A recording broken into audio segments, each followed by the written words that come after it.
I made these little house banners. I made them out of felt and a tiny little bit of dowel wood with a little fishing wire loop to hang it off the tree.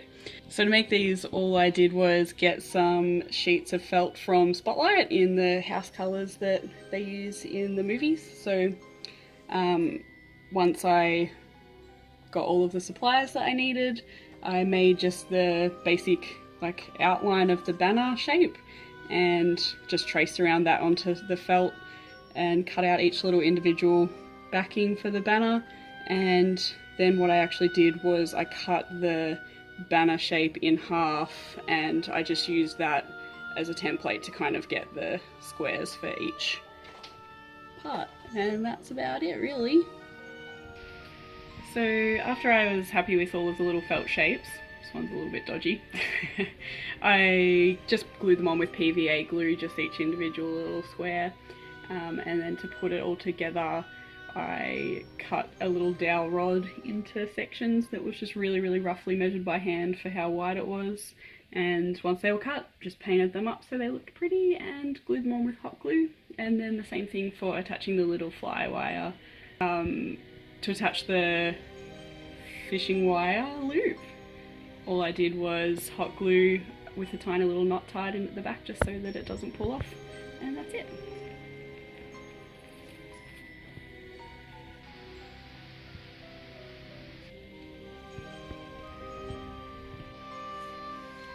So to make my little golden snitches, all I did was get a little gold Christmas bauble from a $2 shop, and the wings are actually just made of just glittery cardboard that I got from Spotlight as well, and I just hand drew a shape for the wing that I was happy with, and then the actual little wing details are actually just lots of tiny little cuts, and that gives it that sort of 3D realistic effect that you see in the movie.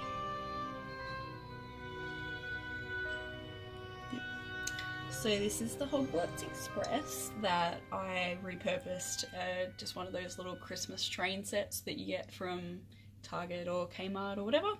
I think this particular one came from Kmart, and I've desecrated it by peeling off all of the stickers that had Santa and Merry Christmas and things like that on them. So I just repainted everything so that it looked as close to the Hogwarts Express as possible. So I basically just neutralised any of the colours that weren't right. So this was all green beforehand, so I painted everything white first, a couple of layers, just so that it took out any of the green that was in there, and then just painted it in the right colour to be as accurate as possible. And then I think probably my favourite part is actually the little smoke trail that I actually did to cover up this weird funnel thing that was on there that I couldn't actually take off. So I actually just hot glued stuffing from Spotlight. I don't work for Spotlight, I swear. I just hot glued stuffing over the top of this little funnel thing that was on the top so that it looks a little bit like it's chuffing off to Hogwarts. So for the sorting hat, I was a little bit lazy and I actually just bought a ready-made sorting hat, but it wasn't the right colours and it had a weird face on it that was actually sideways. So I just covered all of the existing face up with spray paint, just a couple of layers so that it blacked that out, and then I just painted it all brown and put on a new face.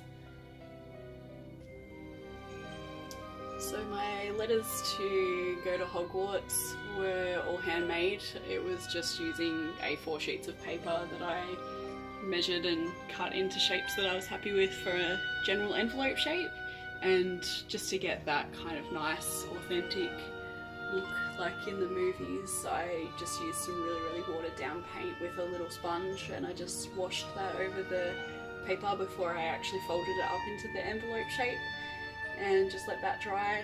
And the little stamp thingies are actually just a really soft light modelling clay that you can press into whatever shape you like, and it just dries like that, and I've just glued those on and painted them. And you can probably see the sneaky fishing wire that isn't very subtle but looks good from a distance. So I just stringed them up with some fishing wire so that it looks like they're floating.